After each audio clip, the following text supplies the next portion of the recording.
everybody. Welcome back to this week's episode of Brave in Action.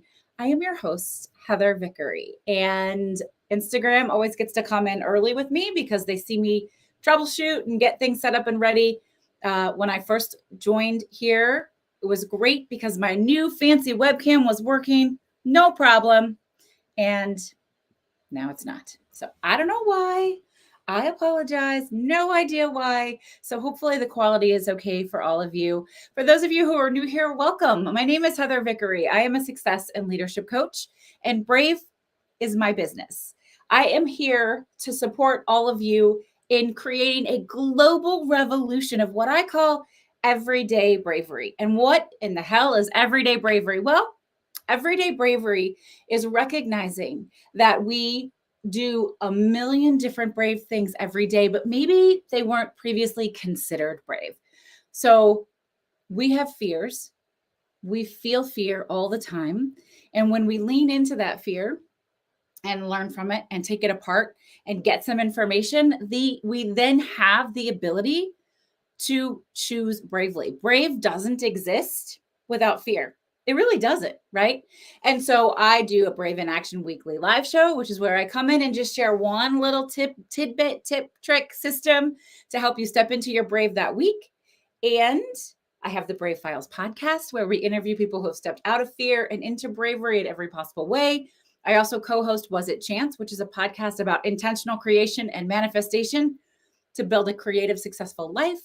I am the author of Fuck Fearless, Making the Brave Leap, which shares the Brave Method, which is my patented trademark approach to creatively and strategically problem solving, dreaming, designing, building, and actually living a life that you completely fucking love. All that to say, I'm really glad you're here. I love connecting with everybody who joins us live each week. Some of you come every single week, and it means so much. Full disclosure, I have been experiencing a little bit of physical ailments and pains lately. I'm kind of tired. So if my energy level is a little low, that's why. Don't hold it against me. Please forgive me. I'm still so happy to have you here. And today we are talking about passions. So if you got the 15-minute reminder via email, I don't know how you got the wrong title on there, Growing Grit from the Inside Out. That is a super important topic. And I talk about it. I have an entire chapter dedicated to it in my book, Fuck Fearless, but we are not talking about that today. We are talking about having passion in your life today. Now, listen, there are lots of different types of people, but when it comes to passions, I think there are two different types of people. There are people like me whose job has to be their passion. I wonder, perhaps, I'm just spitballing on this. I haven't done any research on it. In fact, this is the first time that it's just occurred to me. But I wonder if folks like us, if it's neurodivergent people, because as somebody who has undiagnosed ADHD, my daughter has ADHD, I'm watching her move through it. I'm learning with her, and I'm pretty sure that it's something that I have as well. And we are motivated by passion. We are motivated by interest. And so for me, I joke that I've been an entrepreneur almost all of my adult life. I learned very quickly that while I work well with people, I don't work well for people. And if I don't really love it, if I'm not super passionate about it, I'm probably not going to do a great job at it. Now, there were years and years of shame and guilt associated with that until it just became a fact that I had to live with. And so now I actively pursue work that I feel deeply passionate about, which is why Brave is my business, which is why coaching is my business. That's why we're launching the Brave Circle, which is a coaching network community membership specifically for coaches of all kinds, all across the board. You can be any kind of coach, but we need community. And I'm passionate about bringing people together, collaborating, connecting, holding one another accountable. It's why I coach corporations who want to, and I do workshops and the empowerment programs and things like that for organizations who want to honor their whole employee, to make sure that their employees' lives are thriving in a 360 manner, no matter where they are, no matter what their role is, and teaching folks to lead from wherever they are. Instead of lead once you get up here, lead from here. Lead from wherever you are, right? It's why I coach entrepreneurs in all of my one-on-one programs and VIP programs, because I am passionate about making sure that everybody I work with loves their life and loves their business. That's what the Brave Method is about. Helping you build a life and a business that you are completely fucking madly in love with, right? So for me, I have to be passionate about my work. So there are folks like that. And then there are folks who are not like that. And I have some clients right now. In fact, it's possible that one of my clients that's like this is watching. She's often here with us on Wednesdays. So hi, you'll know it's you. Um, Through working with me in one of my group programs, she thought she wanted to be an entrepreneur, and she's realized that she doesn't want to do that.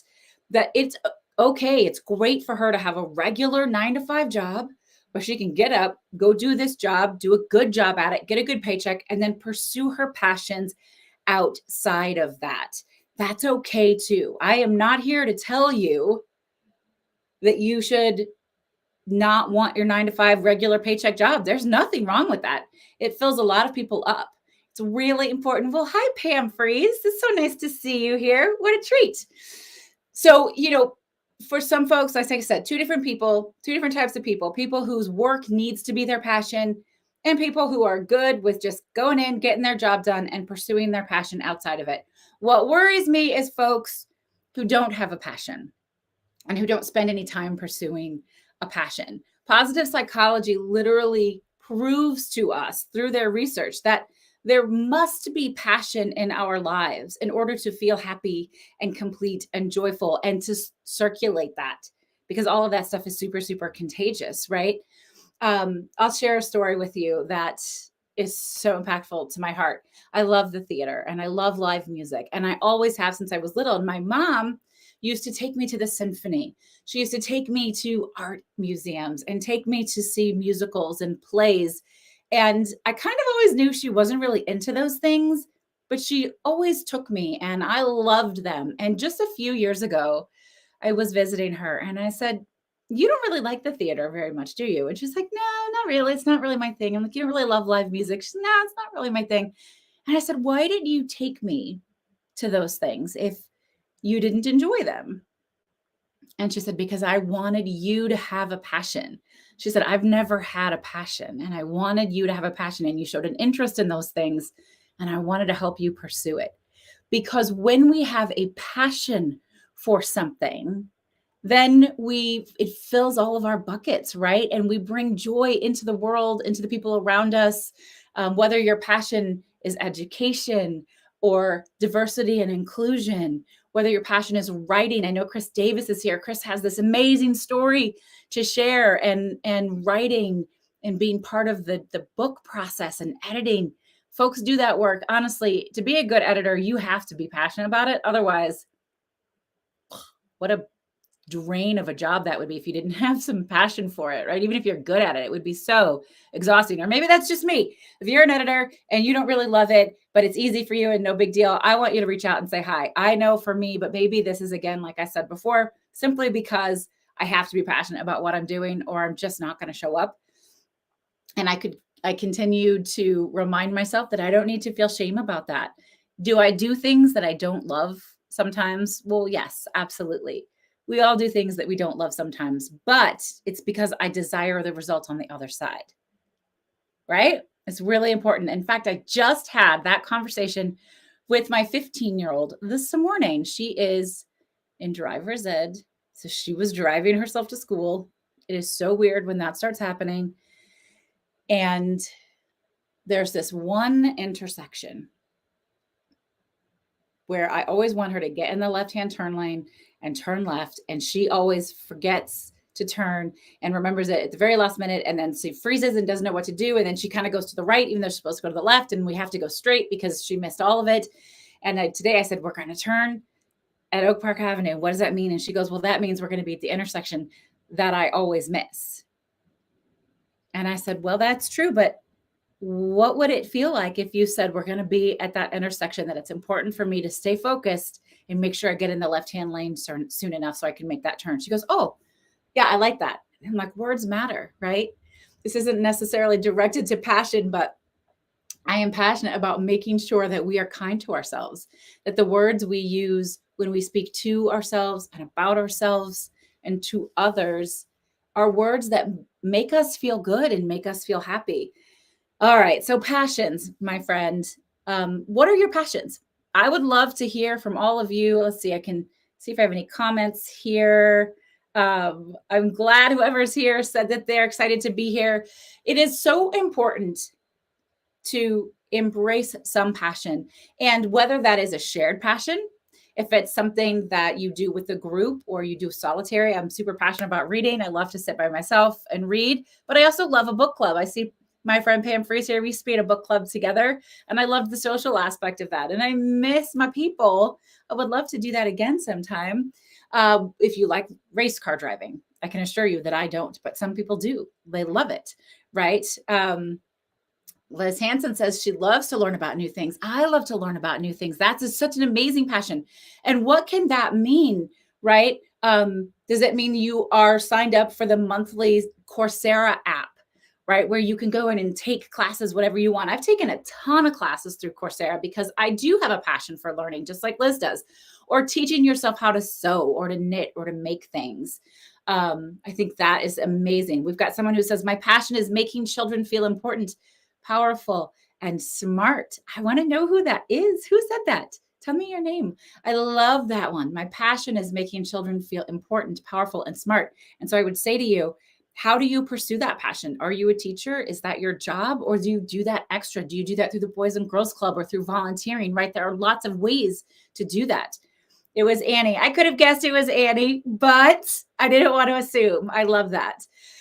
Helping people on their journey to feeling well, strong, and confident. That must be BJ. Hi, BJ.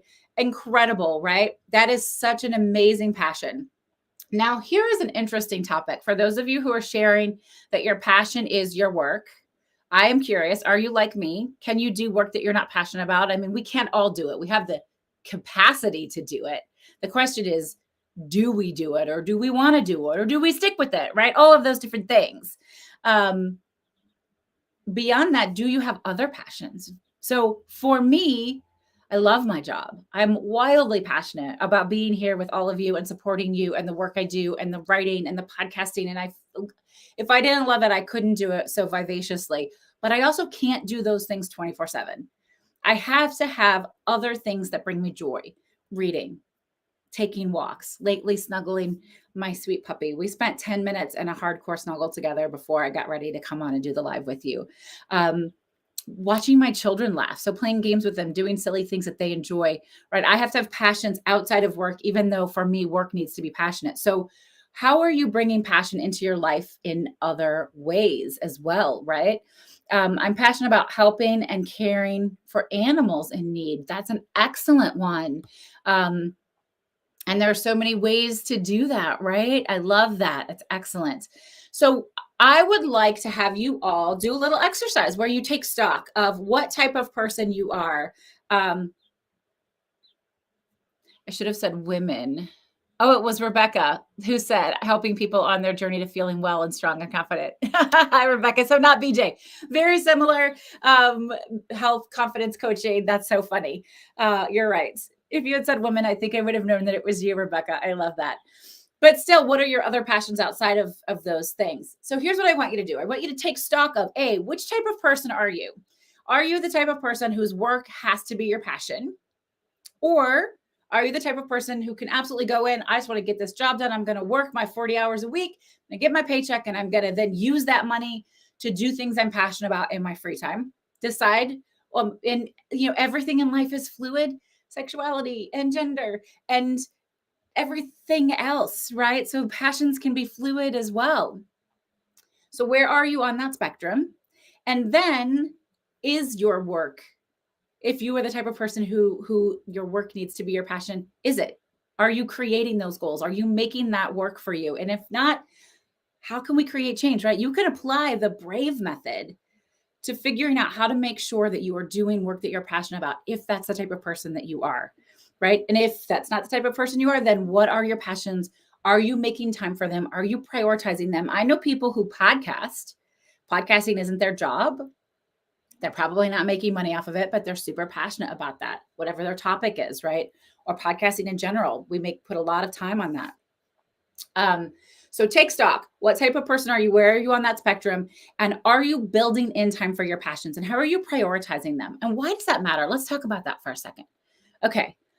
So if all we do is give and give and give, or work and work and work, even if your work is your passion, like mine is, if all we do is give and give and give and support and serve, but we never take time for ourselves, we never get into community, we never do other things that we have passion for, we're like an unpolished crystal or stone.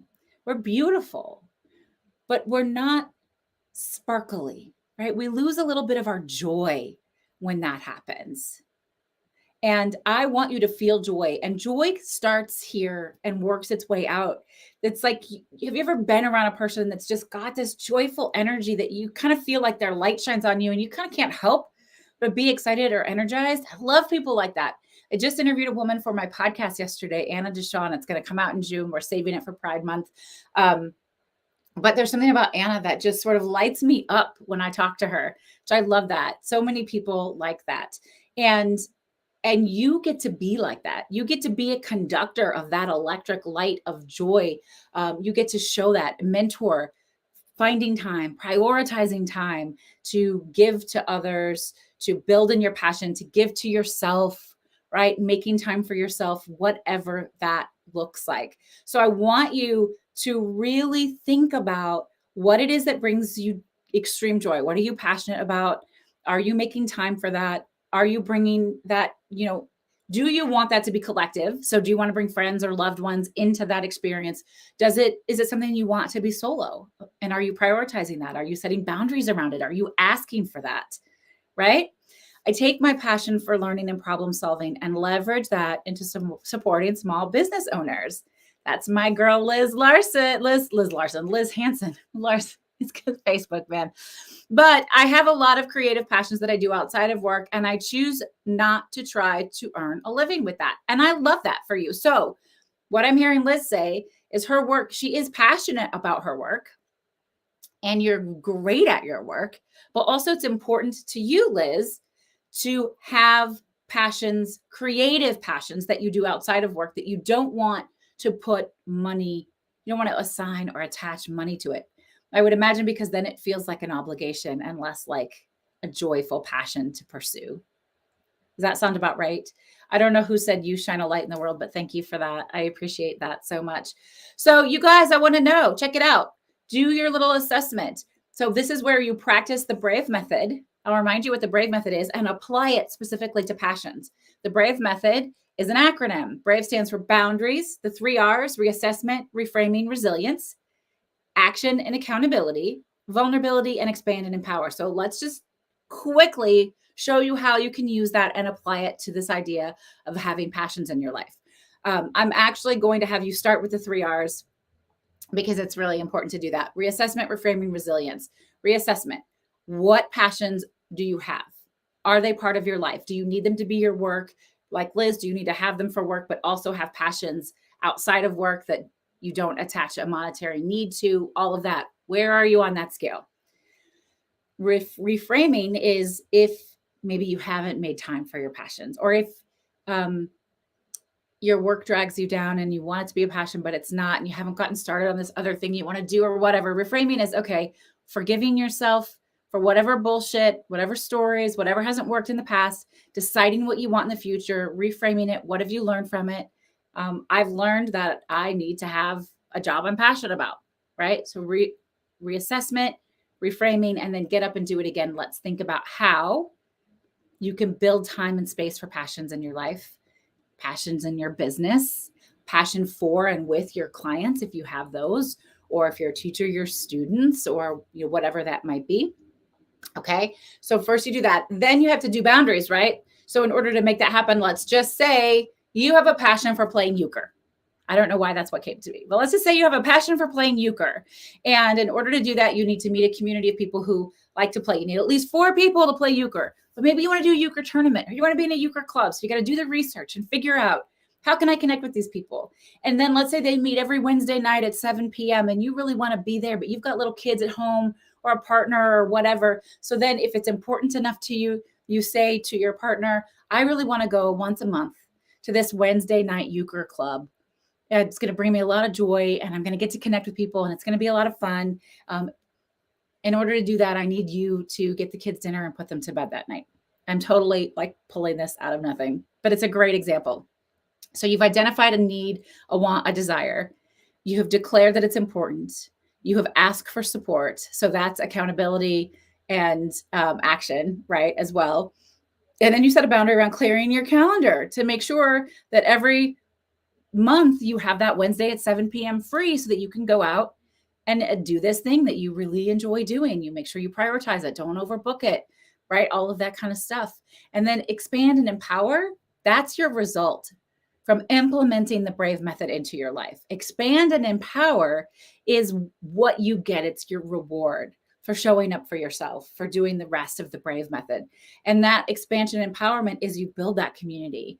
You get to go and do the thing that you're passionate about and that you love, that you've found time for yourself, that you've trusted if we're going to use the euchre example, that you've trusted your spouse or your partner to support you in pursuing a passion, that you know that your children are going to be just fine if you decide that you're going to go out once a month on Wednesday night at 7 p.m., right? You can apply this in any sort of scenario with any solution or situation. So I hope that you'll do that. And then I want you to come back and let me know. You can send me a DM. On Instagram, I'm at Vickery & Co. On Twitter, I'm at Vickery & Co. You can follow me on TikTok, which is my user there is Brave Heather. If you're not already following me on TikTok, please do that. I would love to have you do that. Or you can send me an email, Heather@Vickery & Co. And let me know what's coming up for you from this. What are you learning? How are you going to prioritize this? I'm reminded really quickly, and I'll have to tag my friend Denise in this. I did an interview with Denise a couple of years ago, but we were friends before and we're still friends. And Denise is this amazing transgender woman that just brings me so much joy. And several years ago, or a couple of years ago, we were having dinner. And I said, if you could do anything in the world that you wanted, what would you do? And Denise said, I would get a sailboat and I would sail across the world. And I said, well, what needs to happen right now in order for you to make that dream come true? And Denise said, I need to think about it. And I kid you not, just a few weeks later, Denise had bought a sailboat because just taking the time to think about how to create this passion, how to make this dream come true, started doing some research and talking to people. And then lo and behold, there was a sailboat for sale and it was in Denise's budget and she could get it. And next thing now, she literally sails everywhere. I've been on her sailboat. It's amazing, right? So you have to start by identifying the thing that you want. And then what would need to happen? Who do you need to be? What do you need to change in order to make that a reality? And then you're going to be amazed because once we start becoming aware of our behavior and what we want, we shift and we start showing up differently and building and creating what we want. So I want to hear about it. Reach out and let me know. I'm going to do a quick pull from the Create Brave card deck. This is the manifestation card deck that Rachel Swanson and I created. I love them. They are so gorgeous. Nice, thick cards, beautiful glitter edges, which I adore. And it's got an awesome booklet. I'm not going to get the booklet out today. An awesome booklet as well with a mantra, coaching suggestions, and what we call a Create Brave prompt. So you can actually get into action and start doing these things. So I always tend to sort of shuffle my cards until, if you like tarot cards or affirmation cards or oracle cards, you're going to love these. Woo! Okay, so I think it's this one. I tend to shuffle them until the one that feels right presents itself, and I'm pretty sure it's this one. And it's creativity. I'm going to show everybody close up. Here's for Instagram. Here's for everywhere else. Creativity. I am alive with the creative energy of the universe. There are no rules. Now, y'all, that can't be an accident, right? We're talking about pursuing your passions, identifying them and pursuing them.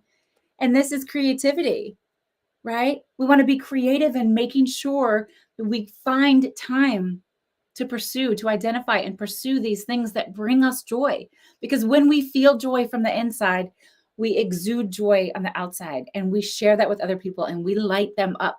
I used to always say, I wish that I could take a class where all of the teachers would just come in and teach the one thing they're the most passionate about. Because I always learn so much more from people who are passionate about whatever they're doing. So I'm going to show you guys this card again one more time. How does this card make you feel physically when you look at it? When you think of the word creativity, when you think of that mantra, I am alive with the creative energy of the universe. There are no rules. When you think of these things, how does it make you feel? Why do you think this card was pulled for you today? What's here for you with this card? What's it telling you? You know, sit with yourself and think about it because you know. All right, folks, that's it for today. I will be back next Wednesday, 1:30 p.m. Central for Brave in Action. The following week, though, I'm going to be on spring break with my kids, so we will not have a live show that week. Thank you all for being here. I always appreciate it. It's so nice to see you all. Again, we have new episodes out of Was It Chance and the Brave Files podcast. You can listen to them anywhere you enjoy podcasts or go to vickeryandco.com/social and get direct links to that, coaching, the books, the Create Brave cards, anything you want to do, anything you want to know, let me know about your passions. I'm so grateful to have you all here with me. Thank you, thank you, thank you. We'll talk to you next week. Bye.